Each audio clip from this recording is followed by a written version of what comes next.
Bismillahirrahmanirrahim. Assalamualaikum warahmatullahi wabarakatuh.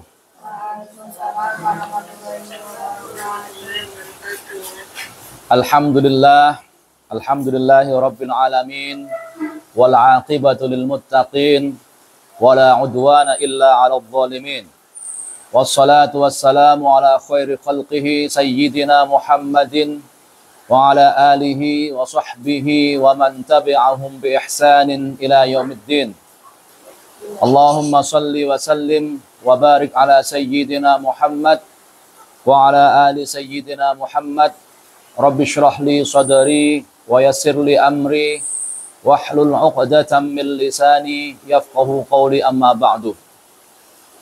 Alhamdulillah, puji dan syukur kita haturkan kehadirat Allah Subhanahu wa taala, karena pada malam hari yang mulia dan penuh berkah ini Allah masih berikan kepada kita semua berbagai nikmatnya, nikmat kesehatan, nikmat kekuatan, dan juga nikmat iman dan ihsan, sehingga kita semua dapat berkumpul, bertatap muka di tempat yang mulia ini untuk melaksanakan kajian rutin kita, yaitu kajian kitab Fathul Qorib. Salawat dan salam mari kita haturkan kepada junjungan kita Nabi besar Muhammad sallallahu alaihi wasallam, Nabi akhir zaman, manusia terbaik yang diutus oleh Allah Subhanahu wa taala untuk menjadi imam, untuk menjadi rahmat bagi seluruh alam semesta. Hadirin rahimakumullah, pada malam hari ini insyaallah kita akan lanjutkan kajian kita kitab Fathul Qorib. Namun sebelum kita mulai, marilah kita terlebih dahulu membuka majelis kita pada malam hari ini dengan sama-sama membaca Al-Basmalah. Bismillahirrahmanirrahim.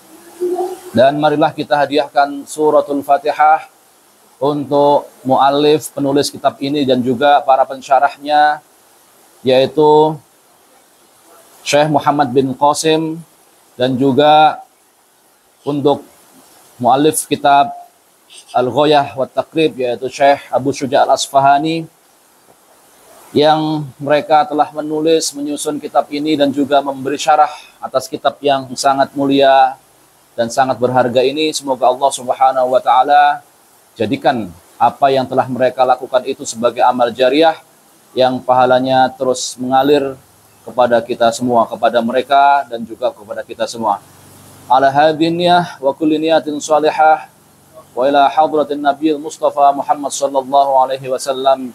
Lahumul Fatihah. A'udzu billahi minasyaitonir rajim. Bismillahirrahmanirrahim. Alhamdulillahirabbil alamin. Iyyaka na'budu wa iyyaka nasta'in. Ihdinas siratal mustaqim. Shiratal ladzina an'amta 'alaihim ghairil maghdubi 'alaihim waladdallin. Amin ya rabbal alamin. Dan juga marilah kita kirimkan suratul Fatihah untuk orang tua kita, keluarga kita, teman-teman kita, sanak famili kita yang sudah terlebih dahulu mendahului kita dipanggil oleh Allah Subhanahu wa taala. Semoga Allah Subhanahu wa taala jadikan kuburnya sebagai raudhah min riyadil jannah, diampuni segala dosanya dan ditempatkan di surganya Allah Subhanahu wa taala. Ala hadinnya wa kulli niyatin salihah wa ila hadratin nabiyil Mustafa Muhammad sallallahu alaihi wasallam. Al-Fatihah.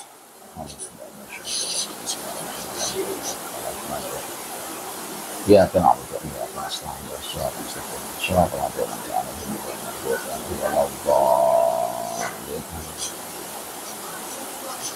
dan juga kita hadiahkan suratul Fatihah untuk saudara kita, keluarga kita, anak kita, orang tua kita, teman-teman kita yang saat ini diuji oleh Allah dengan berbagai penyakit, yang saat ini sedang sakit. Semoga Allah Subhanahu wa taala segera berikan kesembuhan, segera angkat penyakitnya dan dikembalikan kondisinya seperti semula dan dapat beraktivitas sebagaimana biasanya. Ala hadhihi wa kulli niyatin salihah wa ila hadratin nabiyil Mustafa Muhammad sallallahu alaihi wasallam.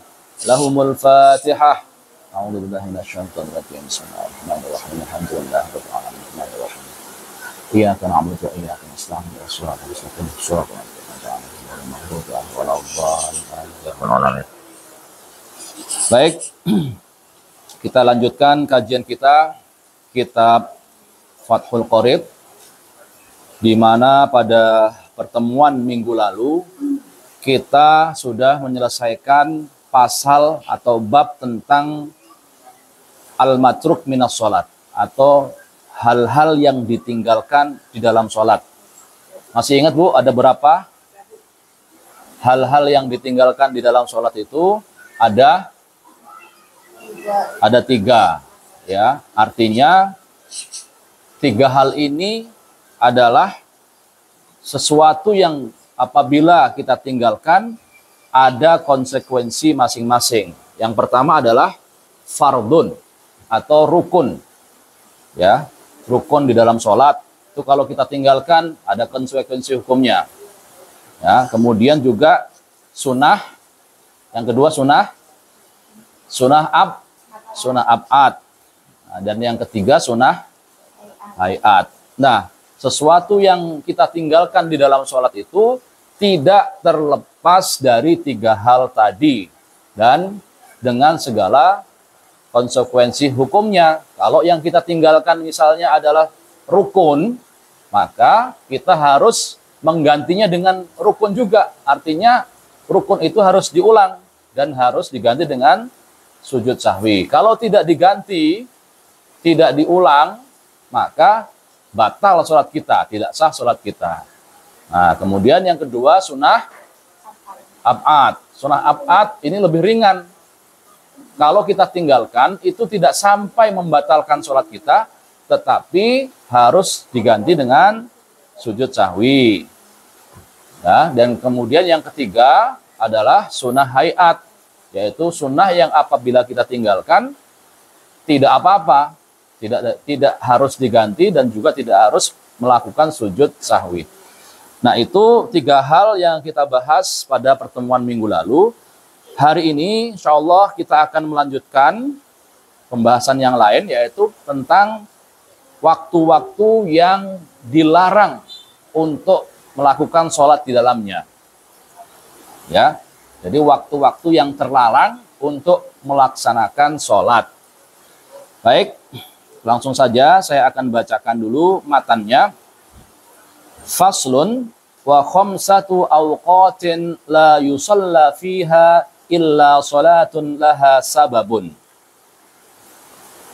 Ba'da salatis subhi hatta tatlu'a asy-syamsu wa 'inda tulu'iha hatta tatakamala wa tartafi'a qadra rumhin wa idza stawat hatta tazul wa ba'da salatil 'ashri hatta taghruba asy-syamsu wa 'inda al-ghurubi hatta yatakamala ghurubuha. Baik. Faslun wa khamsatu awqatin la yusalla fiha illa salatun laha sababun. Pasal ini membahas ya waktu-waktu yang diharamkan, dilarang kita untuk melaksanakan sholat di dalamnya. Ya, jadi wa khamsatu awqatin, ada 5 waktu, ya. La yusalla fiha illa salatun laha sababun. Yang tidak boleh kita melaksanakan sholat di dalamnya kecuali sholat-sholat yang ada sebabnya. Ya, maksudnya seperti apa? Nah, kita baca fil awqatil lati tukrahu sholatu fiha tahriman kama fi rawdah wa syarhul muhadzab huna wa tanzihan kama fit tahqiq wa syarhil muhadzab fi nawaqidil wudu. Maksudnya adalah bab ini menjelaskan waktu-waktu yang diharamkan atau yang makruh untuk melaksanakan sholat di dalamnya secara makruh tahrim, ya. Jadi makruh itu ada 2, makruh tahrim, ya, dan juga makruh tanzih. Nah, di sini adalah yang dimaksud sholat-sholat atau waktu-waktu yang dilarang untuk melaksanakan sholat dengan makruh tahrim, sebagaimana kama fir rawdah wa syarhil muhadzab, sebagaimana disebutkan dalam kitab Rawdah dan kitab Syarhul Muhadzab. Ini kitab milik Syekh Nawawi, ya. Kemudian wa tanzihan, juga makruh secara tanzih. Tadi ada makruh tahrim, ada makruh tanzih. Kama fit tahqiq wa syarhil muhadzab fi nawaqidil wudu, sebagaimana disebutkan di dalam kitab Tahqiq dan juga kitab Syarhul Muhadzab dalam bab hal-hal yang membatalkan wudhu.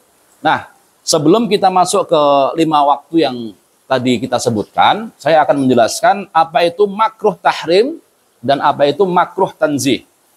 Jadi, selain hukum yang selama ini kita ketahui seperti apa? Haram, kemudian wajib, sunnah, kemudian mandub. Selain hukum-hukum itu, ada juga hukum yang namanya makruh tahrim dan makruh tanzih. Apa itu makruh tahrim? Makruh tahrim itu sesuatu yang makruh, tetapi kalau kita lakukan, itu kita ada konsekuensi dosa. Ya. Jadi ini bukan makruh biasa. Ya. Sesuatu yang makruh apabila kita lakukan, kita berdosa. Tetapi derajatnya itu tidak sampai haram. Di bawah haram. Nah, kemudian kalau makruh tanzih, itu sesuatu yang makruh, tetapi kalau kita lakukan, itu kita tidak berdosa. Tidak ada konsekuensi dosa di dalamnya. Nah, itu bedanya. Nah, kemudian apa bedanya antara makruh tahrim dengan haram? Kalau makruh tahrim itu dasarnya adalah dalil yang masih ada takwilnya, artinya bisa ditakwil, ditafsirkan. Ya. Tapi kalau haram itu adalah sesuatu yang dasarnya adalah dalil yang qat'i, yang tidak bisa ditawar-tawar lagi. Itu haram. Contoh haram itu apa? Contohnya adalah hal-hal yang disebutkan di dalam Al-Quran dengan dalil yang sangat jelas, sangat qat'i, itu adalah haram. Misalnya adalah memakan daging babi. Itu sudah qat'i karena dalilnya jelas sekali dalam Al-Quran. Kemudian yang kedua, misalnya contohnya adalah hukum berjudi, ya, atau minum-minuman keras. Itu juga jelas sekali. Innamal khamru wal maisiru rijsun min amali syaiton. Ayatnya sudah sangat jelas, sangat qat'i dan tidak perlu ditakwil-takwil lagi, tidak perlu ditawar-tawar lagi bahwa hukum minuman keras, kemudian makan daging babi, kemudian juga judi dan lain sebagainya itu adalah haram. Nah, itu namanya haram. Artinya dalilnya jelas. Tapi kalau makruh tahrim itu masih takwil, masih bisa ditakwil, masih terjadi perbedaan pendapat di dalamnya. Jadi dalilnya itu belum qat'i. Nah, tapi memang kalau kita lakukan, kita ada konsekuensi berdosa. Nah, sedangkan makruh tanzih itu di bawahnya. Makruh tanzih itu memang dia makruh, tapi kalau kita lakukan kita nggak berdosa, gitu ya.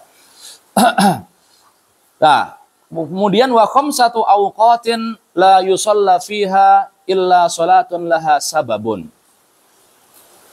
Ada 5 waktu yang tidak boleh melaksanakan sholat di dalamnya kecuali ada sebabnya.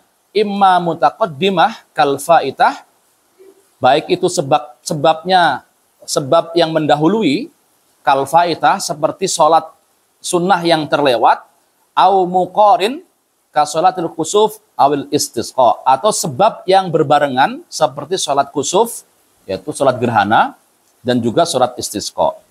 Jadi yang dimaksud dengan sholat di sini adalah tentu saja sholat sunnah, Bu. Ya, karena kalau sholat wajib ini sudah selesai. Sholat wajib kan sudah ditentukan semua waktunya. Begitu kita sholat tidak pada waktunya kan sudah tidak boleh. Nah, jadi yang dimaksud di sini 5 waktu yang kita tidak boleh melaksanakan sholat itu adalah sholat sunnah. Jadi sholat sunnah apa saja atau waktu-waktu apa saja yang tidak dibolehkan untuk kita melaksanakan sholat sunnah. Karena kalau sholat wajib itu sudah jelas semua. Ya, kalau sholat wajib sudah jelas semua waktunya. Ya 5 waktu itu, subuh, kemudian zuhur, asar, maghrib, dan isya. Itu sudah jelas semua waktunya.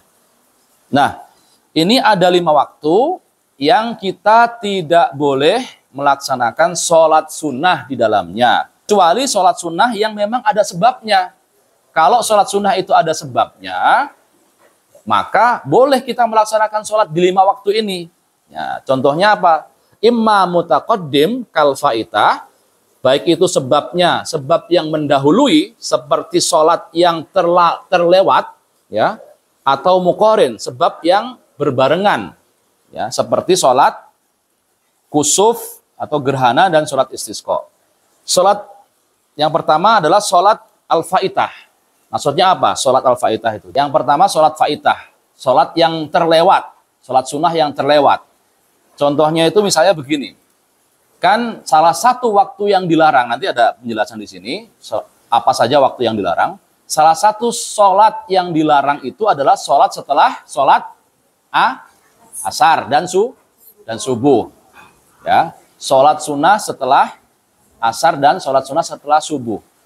Tapi ada orang yang kemudian dia sebenarnya pengen sholat sunnah qobliyah subuh, ya. Karena pahala dan juga keutamaan sholat sunnah qobliyah subuh itu sangat besar, ya kan? Bahkan dikatakan dalam hadis itu, kalau kita melaksanakan 2 rakaat sholat subuh, pahalanya seperti kita mendapatkan dunia dan seisinya, betul ya? Nah, tetapi kemudian karena dia mau sholat jamaah, nah dia datangnya agak terlambat, sehingga ketika sampai masjid, dia tidak sempat sholat qobliyah subuh. Tidak sempat sholat qobliyah subuh, karena ketika sampai dia sudah qomat. Nah, akhirnya dia langsung sholat subuh. Nah, begitu selesai sholat subuh, dia kemudian sholat 2 rakaat. Sholat apa? Sholat qobliyah yang terlewat tadi. Nah, ini namanya sholat al-faitah. Ya, sholat qobliyah subuh yang terlewat tadi, yang tidak sempat dia laksanakan sebelum sholat subuh, kemudian dia laksanakan setelah sholat subuh, itu namanya sholat al-faitah. Padahal sebenarnya sholat setelah subuh itu tidak boleh, gitu ya. Tapi karena ada sebab yang mendahului, yaitu tadi, ya, al-faitah, karena sholatnya itu terlewat, ya, ketinggalan, maka akhirnya dibolehkan. Demikian juga sholat asar misalnya, dia belum sempat sholat qobliyah asar atau qobliyah zuhur, nah dia baru sholat itu setelah sholat asar, itu boleh, ya, sholat faitah namanya itu, ya. Atau yang kedua muqarin, sebabnya itu sebab yang berbarengan, yaitu sholat seperti sholat kusuf, sholat gerhana matahari, dan juga sholat istisqa. Ya, artinya seperti apa? Misalnya kita melaksanakan sholat istisqa. Nah, sholat istisqa itu kan sholat minta hujan, ya. Jadi kita melaksanakan sholat minta hujan itu sebabnya adalah karena kekeringan, dan kita ingin diguyur oleh Allah dengan hujan dari langit. Makanya kita berdoa kepada Allah dan sholat. Nah, maka melaksanakan sholat istisqa di waktu-waktu yang dilarang itu boleh. Misalnya setelah subuh, setelah asar. Kalau kita melaksanakan sholat istisqa, maka itu boleh karena ada sebabnya. Sebabnya karena kekeringan, kita minta hujan dan lain sebagainya. Gitu ya.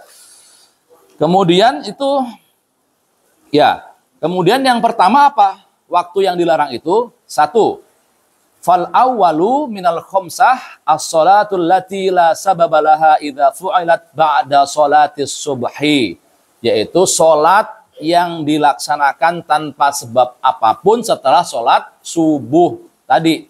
Setelah sholat subuh, kalau tidak ada sebab apapun, ya, misalnya tadi tidak ada gerhana, tidak ada kekeringan, tidak ada sholat yang tertinggal, ya, yang al-faitah, ya, maka itu tidak boleh kita sholat sunnah. Misalnya mau sholat sunnah mutlak setelah sholat subuh, nggak boleh. Sholat sunnah ba'diyah subuh, ya nggak boleh, ya, nggak ada sholat sunnah ba'diyah subuh itu.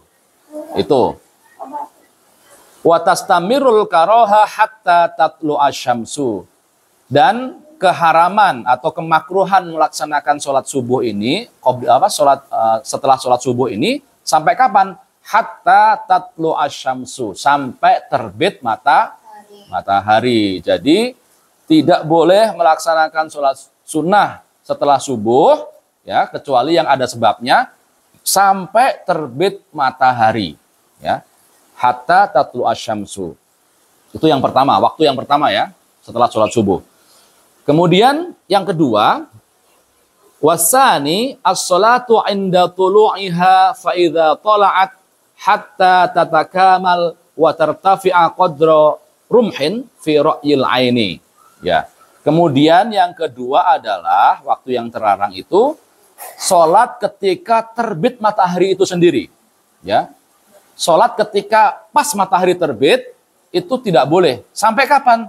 Sampai matahari itu terbit dengan sempurna, bulat. Ya.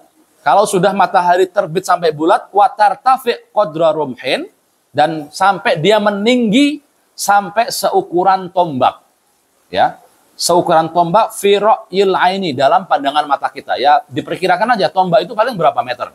1 meter sampai 2 meter gitu kan? 1,5 meter lah. Nah, kalau matahari itu, begitu matahari itu terbit, itu belum boleh kita melaksanakan sholat sunnah. Sampai kapan? Sampai dia terbit secara sempurna bulat. Ya, matahari ini terbit secara bulat, dan sampai dia naik seukuran kira-kira 1 tombak. Seukuran tombak, ya kira-kira 1 meter, 1,5 meter, begitulah, kira-kira sampai 2 meter gitu ya.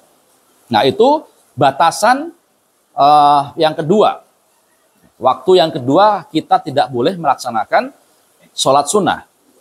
Kemudian yang ketiga, wasalis as-sholatu idza stawat hatta tazula an wasatis sama. Ya. Jadi yang ketiga adalah sholat ketika waktu istiwa. Nah, masih ingat nggak istiwa itu apa?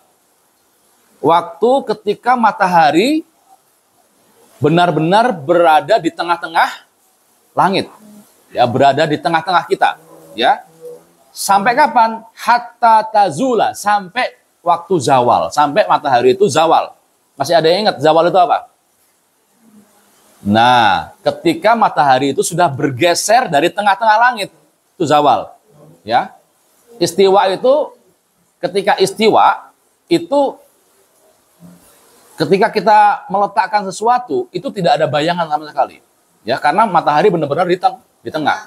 Nah, waktu zawal itu adalah ketika bayangan sesuatu itu bergeser sedikit ke timur. Ya, ke timur. Nah, itu zawal. Ya, kalau pas di tengah-tengah itu namanya istiwa. Ya. Kan matahari terbit dari mana, Bu? Dari timur kan? Dari timur ke barat. Kalau timur ke barat, kemudian bayangannya kemana, Bu? Hah? Di tengah-tengah kan? Di tengah-tengah, kemudian dia zawal sedikit ke arah barat. Bayangannya di timur. Betul nggak? Nah, itu. Bukan di barat. Nah, dia sudah bergeser sedikit, itu namanya zawal. Ya. Jadi ya, waktu yang ketiga yang dilarang untuk sholat sunnah adalah ketika matahari berada di tengah-tengah langit, atau disebut dengan waktu istiwa. Sampai kapan? Sampai zawal, sampai matahari itu bergeser sedikit ke barat. Ya, itu baru boleh. Kemudian wa yustasna min dzalika yaumal jum'ati fala tukrahu sholatu fihi waqtal istiwa. Tetapi ada pengecualian, Bu. Apa pengecualiannya? Pengecualiannya adalah ketika hari Jumat. Pada hari Jumat, ya, fala tukrahu sholatu fihi. Tidak makruh melaksanakan sholat di dalamnya. Ya, tidak makruh tahrim, juga tidak makruh tanzih. Nah, artinya tidak dilarang kita melaksanakan sholat ketika istiwa pada hari Jumat. Meskipun sudah istiwa di tengah-tengah hari, tapi kalau hari Jumat boleh kita sholat sunnah. Gitu ya. Itu yang pertama, pengecualian pertama. Pengecualian yang kedua, wa kadza haramu Makkah al masjid wa ghairuhu fala tukrahu sholatu fihi fi hadhil awqati kulliha sawa'un shalla sunnat at-tawaf aw ghairuha. Yang kedua, pengecualian kedua adalah sholat di haram Makkah, di tanah haramnya Makkah. Ya. Jadi di seluruh wilayah tanah haram Mekah, kalau kita sholat waktu istiwa, itu boleh, tidak makruh, tidak haram. Dan tanah haram Mekah itu kan luas, Bu, ya. Jadi sekarang itu gini, tanah haram Mekah itu, Mekah itu kan satu kota yang luas, tetapi tidak seluruh kawasan kota Mekah itu menjadi kawasan haram, tanah haram. Ya. Jadi ada batasan-batasan. Ketika kita masuk kota Mekah, itu nanti ada tulisan batas tanah haram, gitu kan, hududu haram, ya, hudud haram Mekah. Itu nanti begitu kita masuk kota Mekah, kita masih berada di tanah halal. Kemudian baru masuk perbatasan, di situ ada tulisan batas tanah haram Mekah. Nah, disitulah masuk tanah haram, ya. Jadi begitu kita masuk ke wilayah tanah haram, dimanapun itu, kita boleh melaksanakan sholat ketika istiwa. Baik itu al-masjid wa ghairuhu, baik itu di masjid, dan tidak hanya di Masjidil Haram. Di masjid manapun, itu boleh. Dan juga wa ghairuhu, selain masjid juga boleh. Misalnya di kamar hotel, di pinggir jalan, di teras, ya, di teras rumah, itu boleh. Karena kalau di Saudi itu, Bu, karena misalnya di seputar Masjidil Haram, di Mekah itu, kan banyak di situ sekitar Masjidil Haram itu toko-toko, hotel-hotel, dan lain sebagainya, ya. Nah, orang-orang yang punya toko, yang jaga toko itu biasanya dia tidak sholat ke masjid, karena ya sambil jaga toko. Akhirnya dia sholatnya di depan tokonya, atau di dalam tokonya bahkan, ya, sholat di situ. Nah, kalau mereka berada di wilayah tanah haram, maka tidak masalah mereka melaksanakan sholat sunnah ketika waktu istiwa. Tidak berdosa. Ya. Fala tukrahu sholatu fihi fi hadhil awqat kulliha. Maka tidak makruh. Bahkan mereka yang berada di tanah haram itu tidak dilarang, tidak makruh untuk melaksanakan sholat di sholat-sholat yang tadi dilarang, di waktu-waktu yang tadi dilarang, ya, baik sholat subuh tadi, setelah sholat subuh, kemudian setelah sholat asar, ya, itu tidak makruh kalau mereka berada di wilayah tanah haram, ya. Fala tukrahu sholat fi hadhil awqat kulliha, tidak dimakruhkan sholat sunnah di seluruh waktu-waktu ini, ya.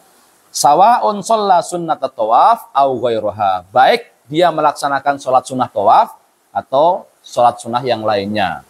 Karena biasanya, ya, sebelum tawaf itu kita sholat sunnah dulu. Nah, sholat sunnahnya itu kapan saja boleh. Sholat sunnah tawaf itu kalau berada di wilayah tanah haram, ya, sebelum tawaf kita sholat sunnah tawaf dulu. Nah, dia mau sholat sunnah ketika waktu zawal, ketika setelah sholat subuh, itu boleh, ya, kalau berada di tanah haram. Ya.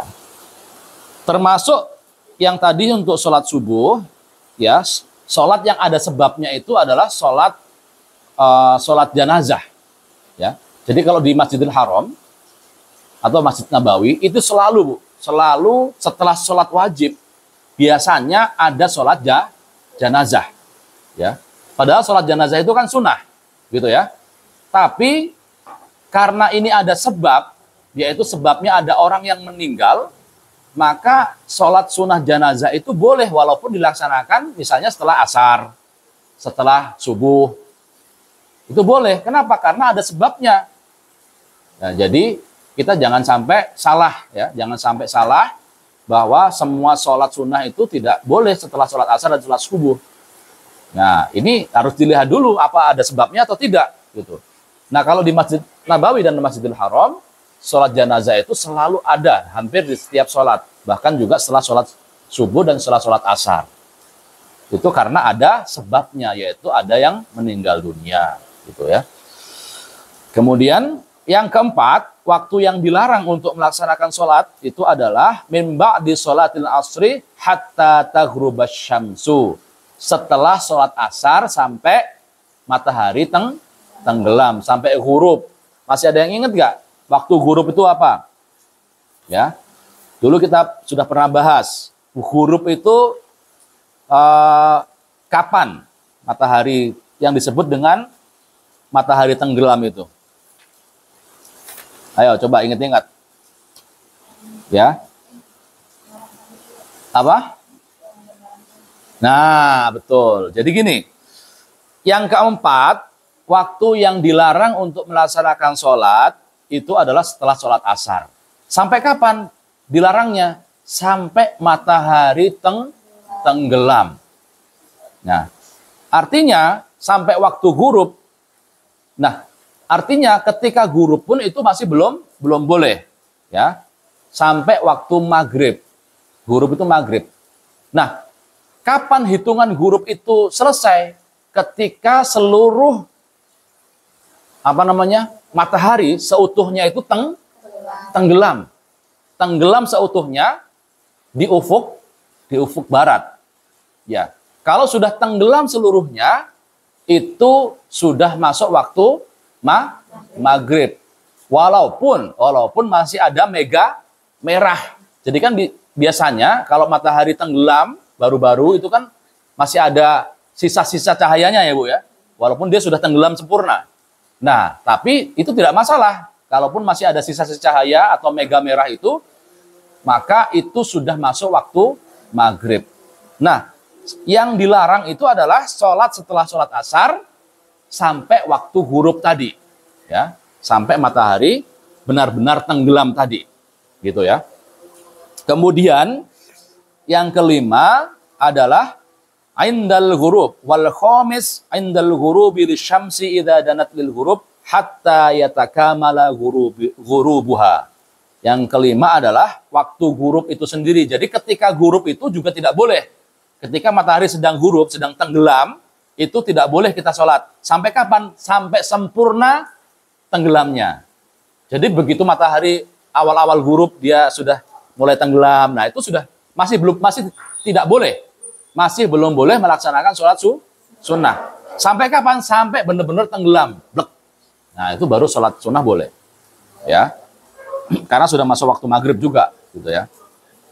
Nah, itu adalah 5 waktu yang dilarang ya untuk kita melakukan sholat sunnah kalau tanpa ada sebab, ya. Kalau tanpa ada sebabnya. Tapi kalau ada sebabnya, ya boleh. Seperti yang tadi kita sebutkan, ya. Baik, sampai sini ada pertanyaan atau cukup jelas? Cukup jelas ya. Bismillahirrahmanirrahim. Ini kalau di video tampaknya tangan kiri, sebenarnya tangan kanan ya, karena mirroring ini. Ya. Jadi nanti dihujat lagi. Bismillahirrahmanirrahim.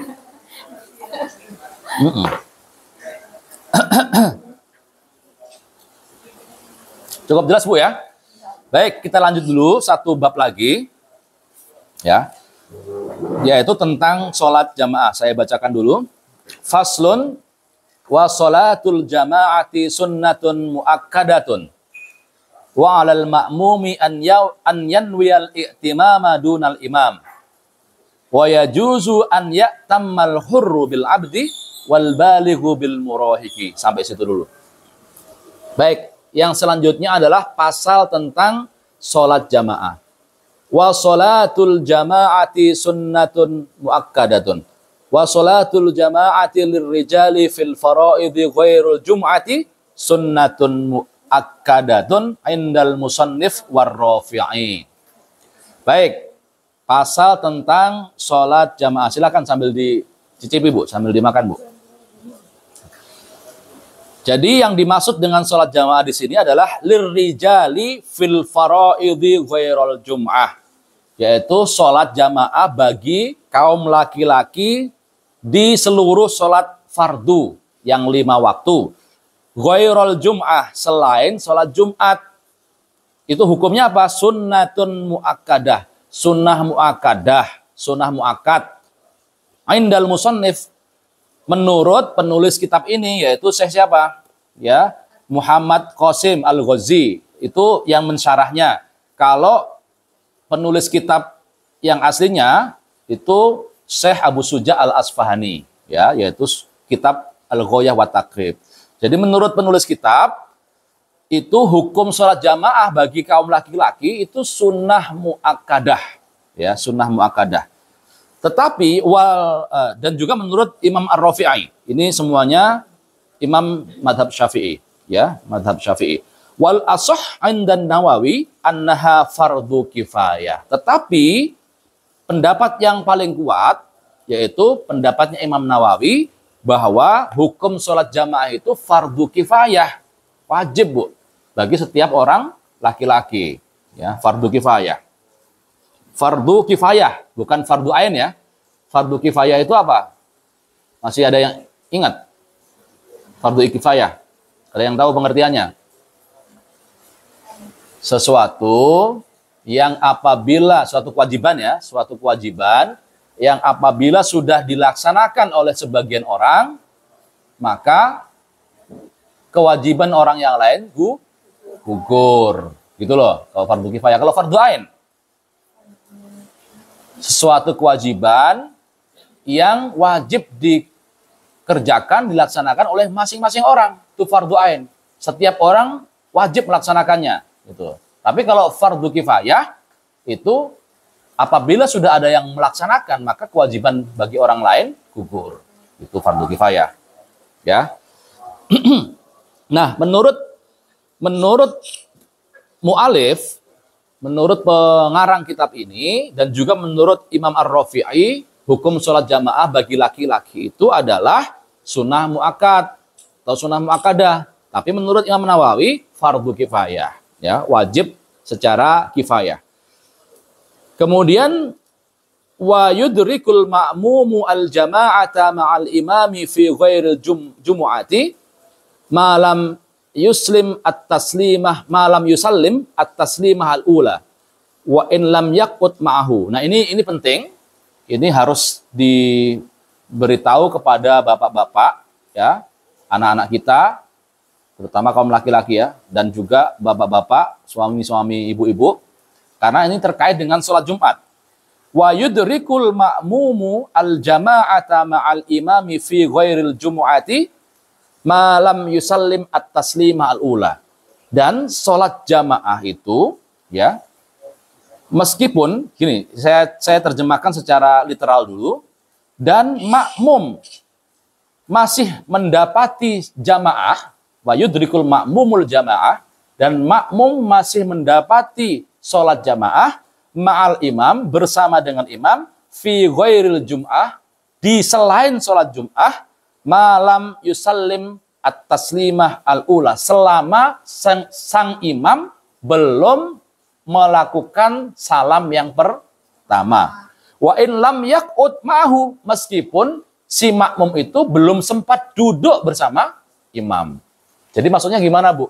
Kalau selain sholat Jumat, sholat fardu yang lain, ya, pokoknya selain sholat Jumat aja, mau sholat subuh, mau sholat zuhur, asar, maghrib, isya, kalau makmum itu terlambat, ya, makmum terlambat, dan imam bahkan sudah mau salam, mau selesai, tapi dia baru datang, misalnya imamnya itu sudah di akhir tasyahud, sudah mau salam nih, makmum baru datang, ya, makmum baru datang, kemudian dia langsung mau duduk, ya kan? Biasanya kan begitu, langsung mau duduk, begitu dia mau duduk begini, sudah salam, assalamualaikum warahmatullahi wabarakatuh. Nah, itu apa, Bu? Yudrikul makmum al-jamaah. Makmum yang tadi terlambat itu masih mendapatkan pahala jamaah. Masih mendapatkan pahala. Wa in lam yaq'ud ma'ahu. Meskipun makmum tadi belum sempat duduk sama imam. Baru mau duduk begini, ya kan? Baru mau duduk sudah salam. Ya, itu kan? Itu sudah dihitung dapat pahala jamaah. Nah, itu penting. Tapi ada pengecualiannya apa? Kecuali sholat Jumat. Nah, ini sama. Kalau ibu-ibu juga sama. Kalaupun ibu-ibu mau sholat jamaah, kemudian terlambat dan mau salam, baru ibu-ibu gabung, last minute, ya itu tetap dapat, ya, tetap dapat pahala jamaah. Tapi kalau khusus bapak-bapak, kecuali sholat Jumat, ya, karena ibu-ibu kan nggak sholat Jumat, ya, maka itu ada pengecualian. Amal jamaah fil jumu'ati fa fardhu ainin wala tahsulu bi aqalli min raq'atin. Adapun salat jamaah di dalam salat Jumat itu hukumnya fardu ain, bukan fardu kifayah lagi, gitu ya. Hukum salat jamaah di dalam salat Jumat bagi bapak-bapak, bagi kaum laki-laki itu hukumnya fardu ain.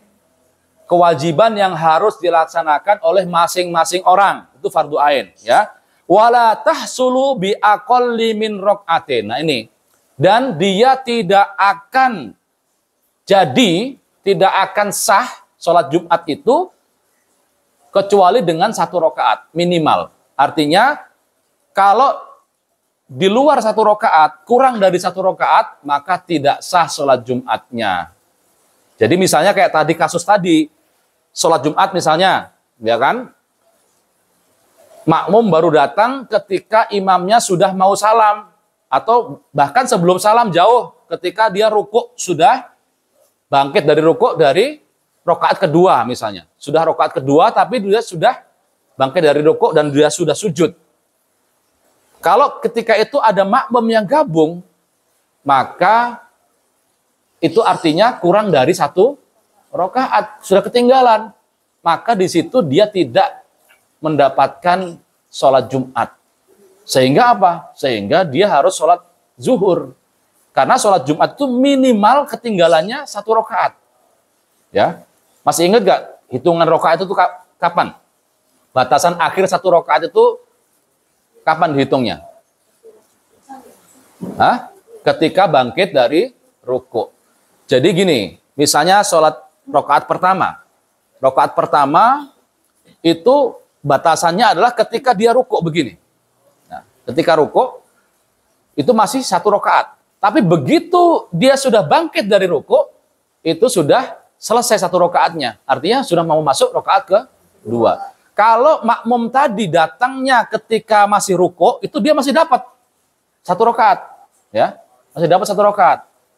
Tapi kalau sudah bangkit dari rukuk, nah itu sudah tidak dapat 1 rakaat, ya, karena sudah masuk rakaat kedua. Sudah ketinggalan 1 rakaat, gitu. Ini penting, harus disampaikan ke anak-anak, ke bapak-bapak, ya. Kecuali sholat Jumat. Jadi kalau datangnya last minute atau setelah bangkit dari rukuk tadi, sholat Jumatnya tidak sah, maka dia harus sholat zuhur, gitu ya. Bismillahirrahmanirrahim.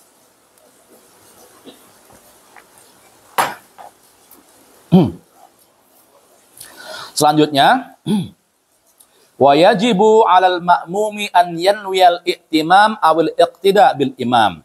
Dan bagi makmum harus meniatkan untuk menjadi makmum, al-i'timam. I'timam itu mengikuti imam atau menjadi makmum. Awil iqtida bil imam atau mengikuti imam. Nah, makanya kalau di dalam mazhab Syafi'i itu kan kita diajarkan usolli fardhul maghribi 3 raka'atin makmuman, gitu kan, ada makmumannya. Karena memang harus ada niat makmum itu, niat untuk menjadi makmum, ya, mengikuti imam. Wala yajibu ta'yinuhu bal yakfi al-iqtida bil hadir wa in lam ya'rifhu. Dan tidak wajib untuk ta'yin. Ta'yin itu apa? Menentukan orang yang kita jadikan imam. Maksudnya gini, ketika misalnya kita sholat di satu tempat, di satu masjid yang kita tidak kenal orangnya dan tidak kenal imamnya, maka kita tidak wajib mentakyin atau bahkan kenal pun. Misalnya kita mau sholat jamaah di satu tempat dan kita kenal orangnya, maka kita tidak ada kewajiban untuk mentakyin, menentukan. Misalnya namanya Ahmad, kemudian kita sholat dengan mentakyin, usolli, ya, saya niat sholat maghrib bersama Ahmad. Tidak perlu, nggak wajib. Itu tidak wajib ditakyin seperti itu. Bal yakfi al-iqtida bil hadir, tetapi cukup mengikuti dengan orang yang hadir di situ, imam yang ada di situ, gitu ya. Wa in lam ya'rifhu, meskipun dia tidak kenal siapa imamnya tersebut. Ya, jadi ini justru mempermudah kita. Jangan sholat itu malah, ibadah itu malah menjadi ribet, berat, susah karena ulah kita sendiri, gitu ya. Harus ditakyin namanya siapa, gitu kan. Ya kalau yang kita ta'yin itu benar namanya misalnya Ahmad ya. Kalau bukan Ahmad ternyata gimana? Nah, gitu kan. Namanya Pak Ijo malah salah gitu. Malah salah gitu kan. Fa in ayyanahu wa akhta'a batalat sholatuhu. Nah, ini kalau dia ditakyin dan ternyata salah ya, maka batal sholatnya. Misalnya ditakyin namanya tadi Ahmad. Ternyata imamnya bukan Ahmad. Tadi Pak Ijo ini. Ya, salah. Batal. Sholatnya menjadi batal. Ya. Jadi tidak perlu ditakyin, nggak wajib juga. Illa an indammat ilaihi isyaratun ka qawlihi nawaitul iqtida'a bi Zaidin hadza fabana Umaron fatasihhu. Ya, kecuali gini, kalau dia takyin tetapi juga diikuti dengan isyarah. Ya, isyarah itu misalnya kalau laki-laki kan dengan ditepuk pundaknya ya. Kalau ibu-ibu gimana dulu? Kemarin ibu-ibu isyarahnya itu gimana? Memberi isyarat untuk jadi makmum itu. Nepuk tangan begini, ya. Bukan begini, gini, bukan. Ya. Jadi dengan menepuk tangan begini, tangan kanan di atas tangan kiri, ya. Kecuali kalau takyinnya itu diikuti dengan isyarah. Kalau laki-laki dengan menepuk pundaknya, kalau perempuan dengan menepuk tangan. Nah, itu kalau misalnya salah, ya, ternyata takyinnya itu salah, sholat, niatnya misalnya gini, disebutkan, nawaitul iqtida' bi Zaidin fabana Umar. Misalnya dia meniatkan takyin, saya niat sholat jamaah bersama Zaid, misalnya. Tapi ternyata dia salah. Ternyata imamnya itu bukan Zaid, tapi Umar. Maka itu sah kalau ada juga isyarahnya. Jadi dia niat isyarah, dia niat takyin dan juga disertai dengan isyarah. Tapi ternyata setelah sholat baru diketahui yang menjadi imam itu bukan Zaid, tapi Umar. Nah, tapi karena dia sudah juga memberikan isyarat menepuk punggungnya, maka tetap sah sholatnya. Kecuali itu ada isyaratnya. Tapi kalau tidak ada isyarah dan ternyata salah, itu tidak sah sholatnya. Intinya gini, udahlah kita nggak usah susah-susah sholat itu, ya, nggak usah pakai takyin segala, gitu ya, karena ribet itu nanti. Nggak usah pakai takyin. Yang penting niat menjadi makmum bagi imam yang ada di situ. Siapapun itu, kita nggak kenal juga nggak masalah, gitu loh ya. Gitu, jangan dipersulit. Kemudian dunal imam fala yajibu fi sihhatil iqtida' bihi fi ghairil jum'ati niyatul imamah bal hiya mustahabbah fi haqqihi. Tetapi imam itu tidak wajib niat menjadi imam. Ya, kecuali mana tadi? Fi ghairil jum'ah, kecuali dalam sholat Jumat. Jadi imam itu, Bu, kalau makmum tadi kan wajib dia niat makmum ketika dia mau sholat jamaah. Ya. Tetapi imam itu tidak wajib niat menjadi imam, ya, tidak wajib kecuali fi ghairil Jumat, ya, kecuali dalam sholat Jumat. Kalau di luar sholat Jumat itu tidak wajib meniatkan diri sebagai imam, ya. Fi ghairil. Nah, kemudian balhiya mustahabbah fi haqqihi. Tetapi meniatkan diri untuk menjadi imam itu hukumnya mustahab, dianjurkan. Ya, hampir seperti sunnah, ya. Mustahab dianjurkan dan fi haqqihi, di dalam haknya. Artinya terserah dia mau niat imam boleh, tidak pun boleh. Tapi kalau dia niat imam itu yang mustahab, yang dianjurkan. Tetapi fa in lam yanwi fa sholatuhu furoda. Tetapi kalau imam itu tidak meniatkan diri menjadi imam, maka jatuhnya sholat masing-masing, sholat sendiri, Bu. Sholat furoda. Furoda itu sholat masing-masing. Jadi dia tidak dapat pahala jamaah. Walaupun dia diikuti oleh imam, oleh makmum.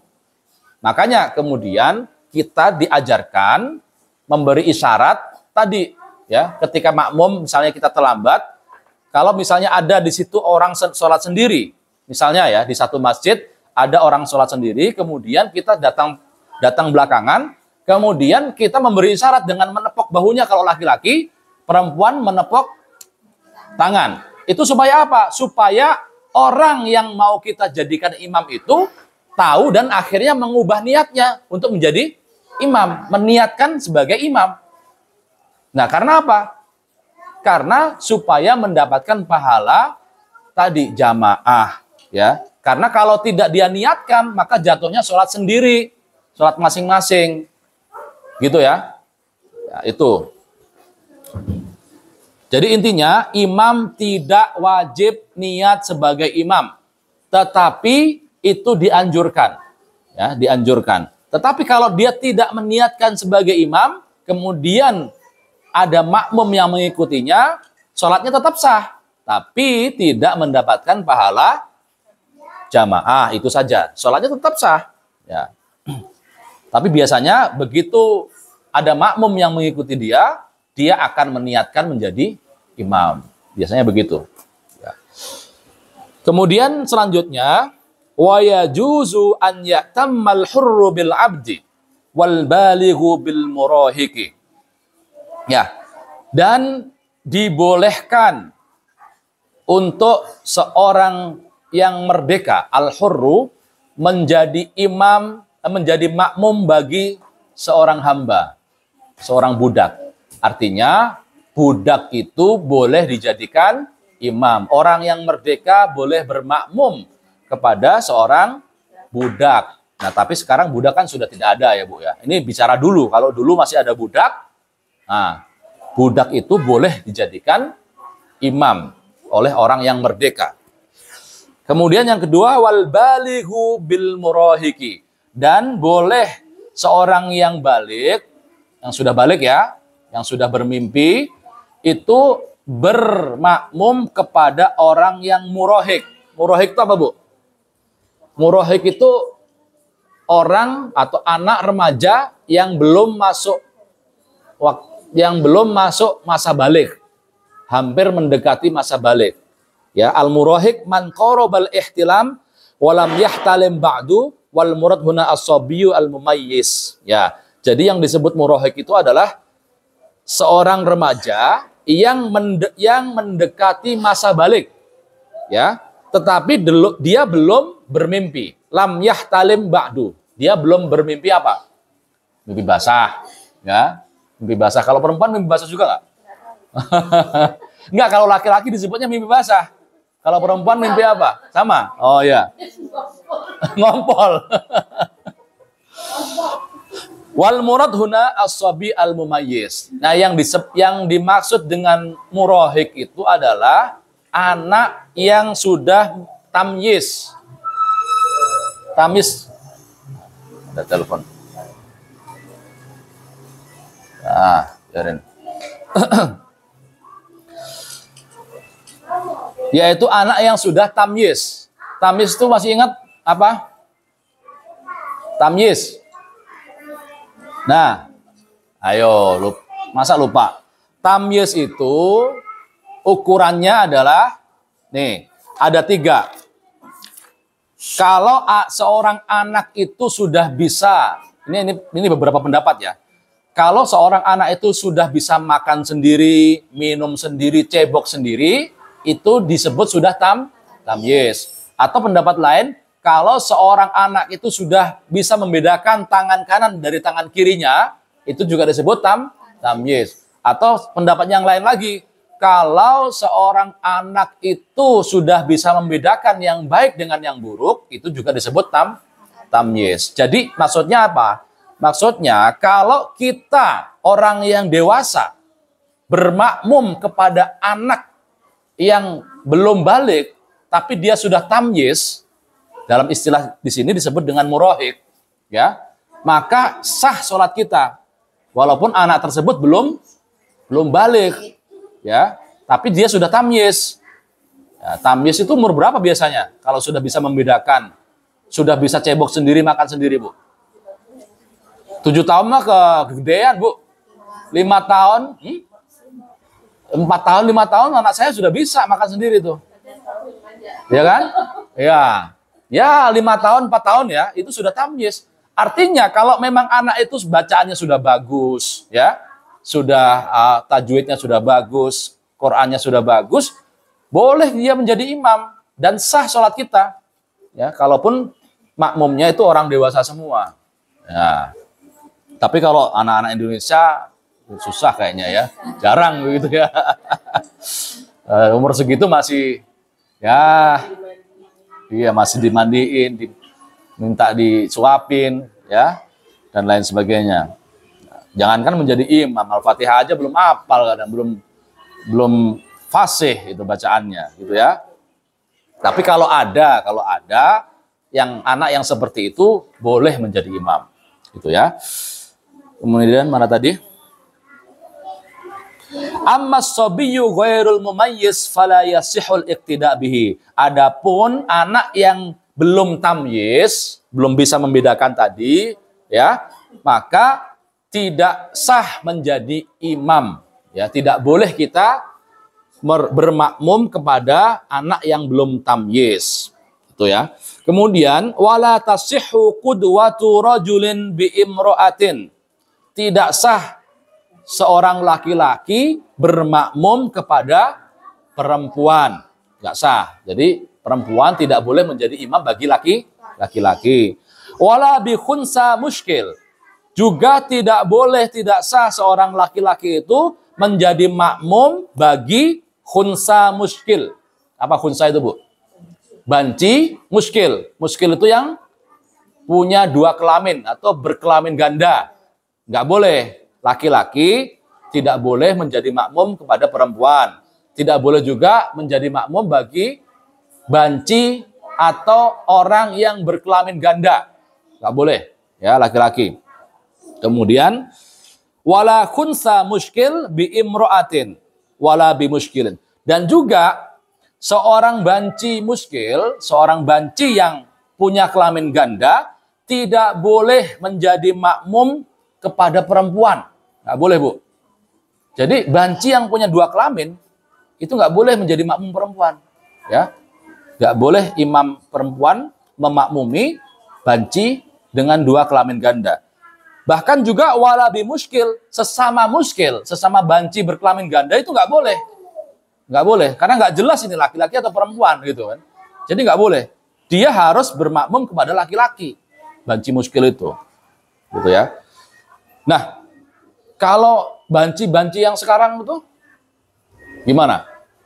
Artinya mereka itu sebenarnya punya kelamin jelas, laki-laki gitu kan. Tapi penampilannya seperti perempuan. Nah, itu masuk kategori apa? Laki-laki itu, Bu. Ya. Jadi dia laki-laki. Dia tidak sah kalau banci yang seperti itu, yang di jalan-jalan itu, ya. Kalau yang di jalan-jalan itu banci seperti yang di jalan-jalan, dia tidak sah menjadi makmum perempuan. Karena dia jatuhnya sebenarnya laki-laki, orang ada batangnya kok. Ya kan? Hah? Aduh. Dioperasi. Sudah menjadi perempuan. Tapi bisa hamil nggak? Nah, ya enggak kan? Jatuhnya kan tetap laki-laki. Hukumnya tetap laki-laki karena dia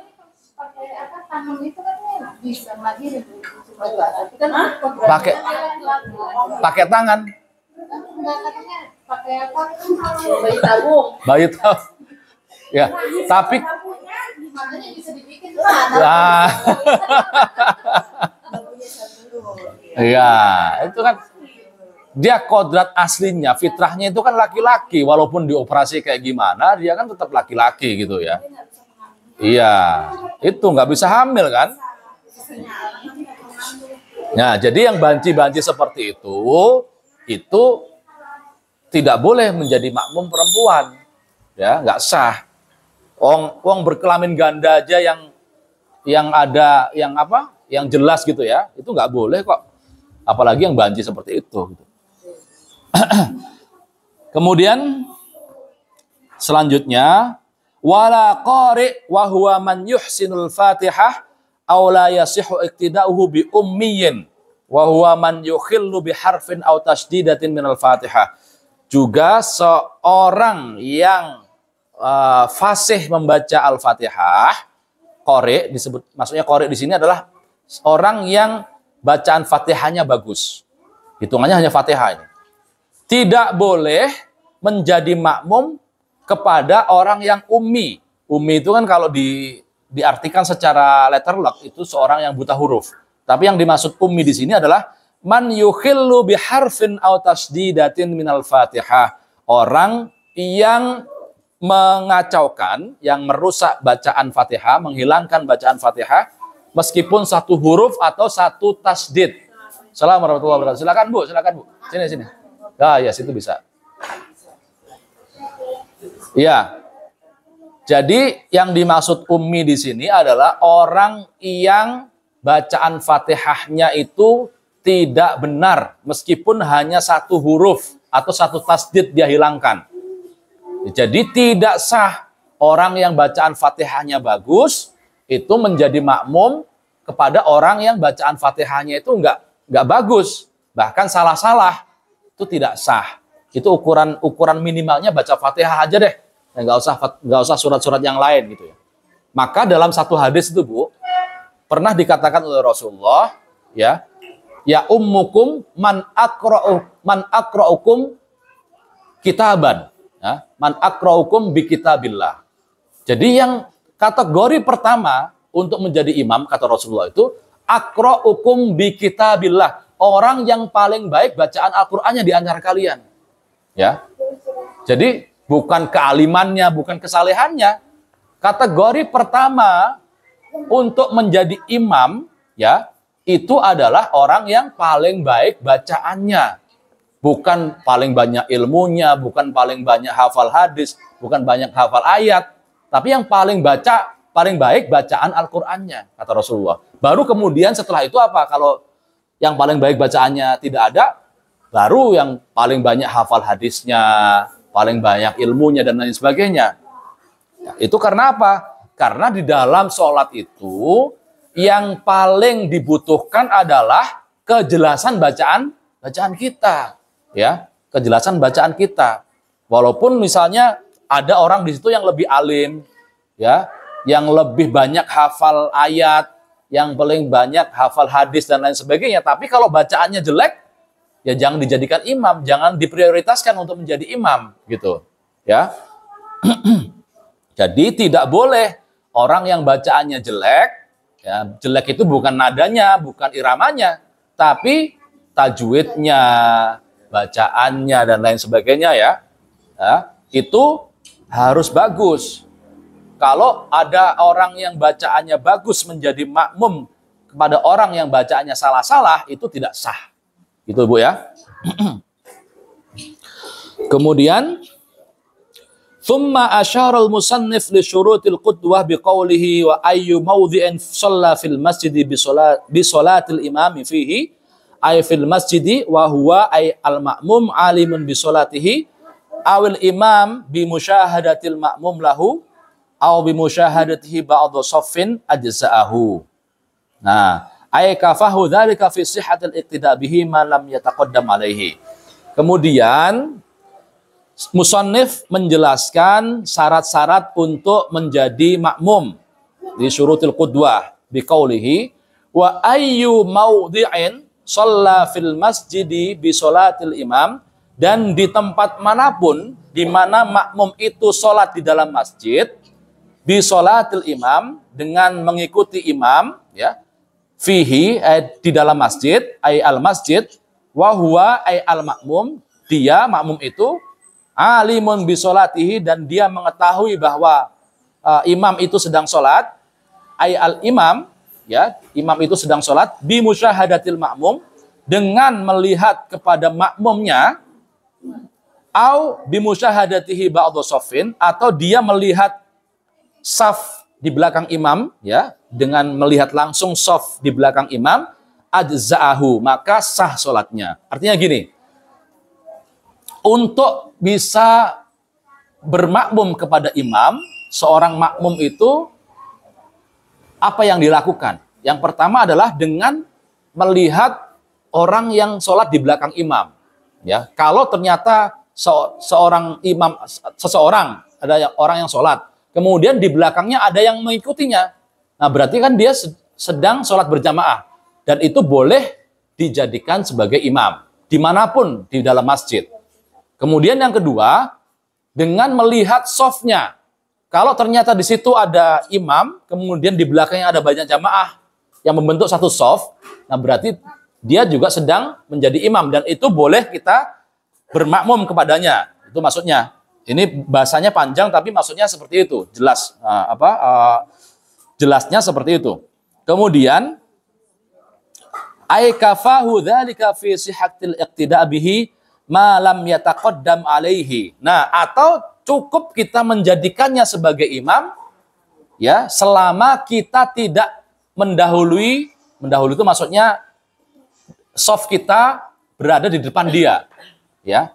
Jadi posisi kita, selama posisi kita itu tidak berada di depan dia, itu maka kita sah untuk bermakmum kepadanya.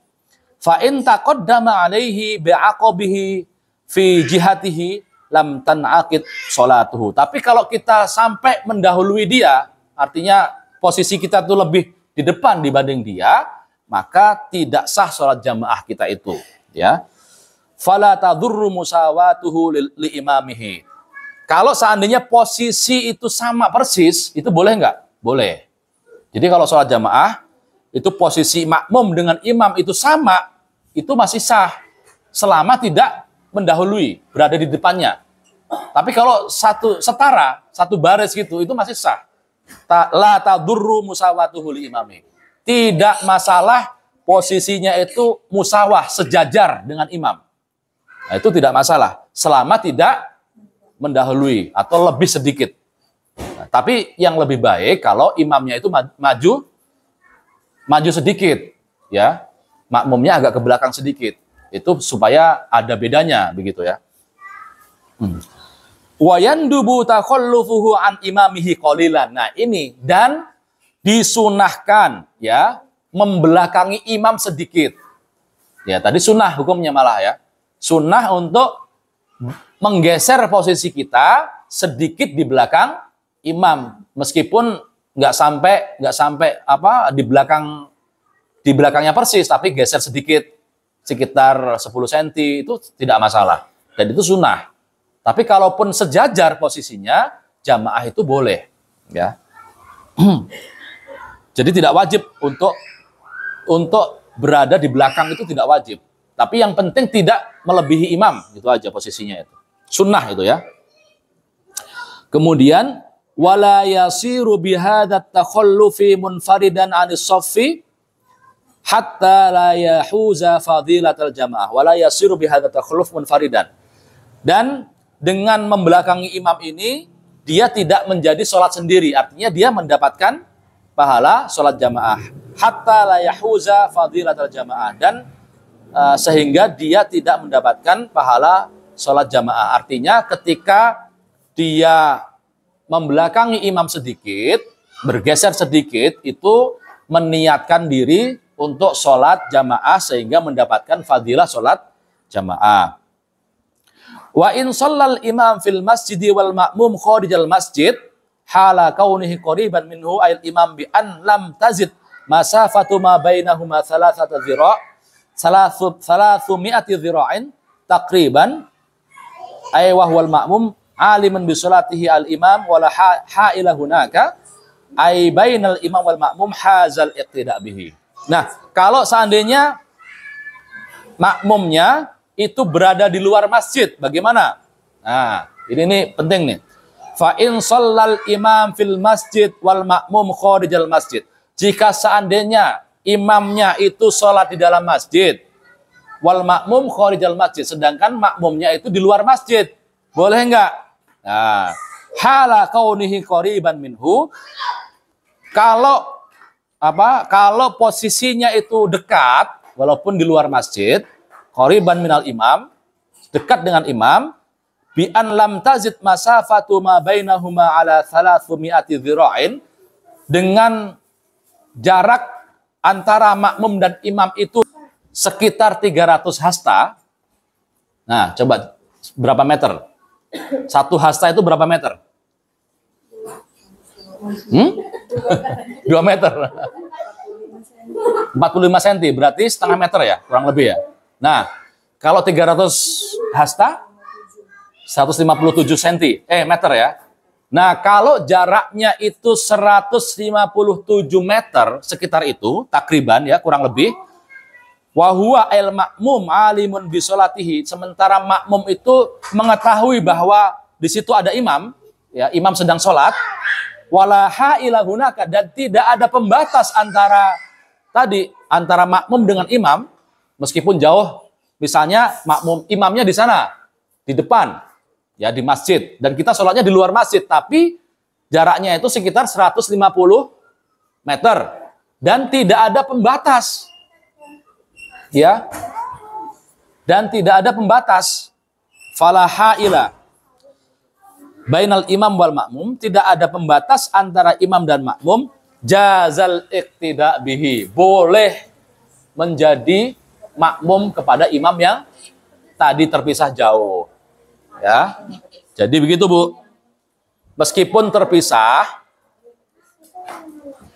ya, meskipun terpisah antara makmum dengan imam, jaraknya itu sekitar 157 meter, ya, atau 300 hasta, ya, 300 hasta itu sekitar 157 meter, dan berada di luar masjid, tapi kalau tidak ada penghalang antara keduanya, antara makmum dengan imam, kita masih boleh menjadi makmum imam yang jauh tadi. Masih boleh. Kemudian wa tu'tabar al-masafa al-madhkurah min akhiril masjid. Dan jarak tadi itu dihitung dari akhir masjid, ya. Jadi jadi gini, misalnya imamnya di dalam masjid, ya, imamnya di dalam masjid, kemudian kita sholatnya di luar masjid. Nah, ukuran 157 meter tadi dihitung dari apa? Bukan dari posisi imam, tapi dari akhir masjid, ya, dihitung dari halaman paling belakangnya masjid, gitu ya. Jadi dari situ, kalau dari halaman paling belakang masjid sampai ke makmum berada itu 157 meter dan tidak ada penghalang sama sekali, maka si makmum itu masih bisa berimam, ya, bermakmum kepada imam tadi. Gitu. Jadi hitungannya itu bukan dari tempat imam berada, tapi dari bagian paling belakangnya masjid. Paham ya, Bu ya? Gitu.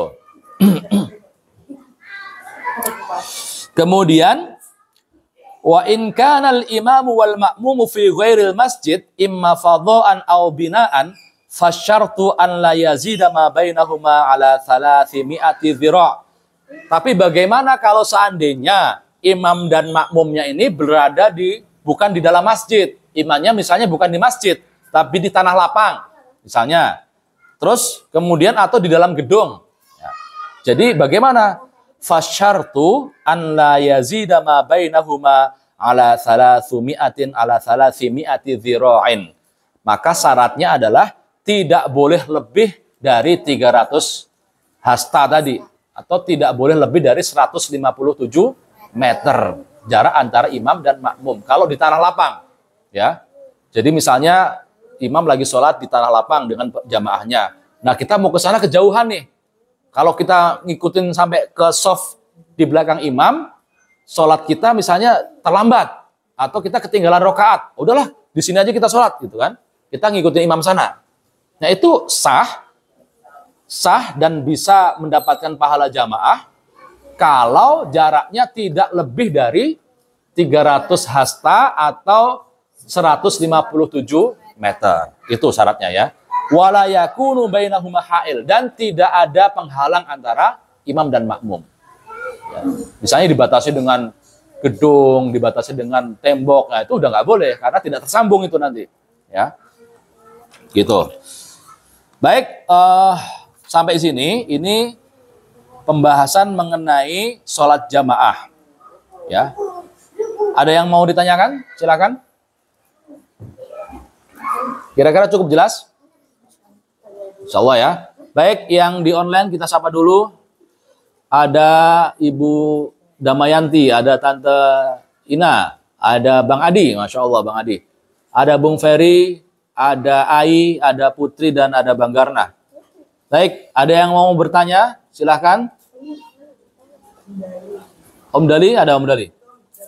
Oh, oke. Om Dali? Om Dali nggak hadir nih Om Dali nih. Bang Robi tadi udah live tapi. Oh, sudah live Bang Robi. Oke.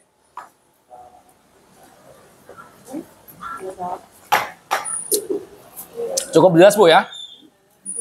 Ya, insya Allah cukup jelas. Baik. Baik, kalau tidak ada pertanyaan, sementara kita cukupkan dulu pembahasan kita sampai bab sholat jamaah ini ya. Insya Allah di pertemuan minggu depan kita akan membahas bab lain, yaitu faslun fi qasris sholah wa jam'iha. Pasal tentang mengqasar dan menjamak sholat. Ya, ini penting. Ya, jangan sampai ketinggalan.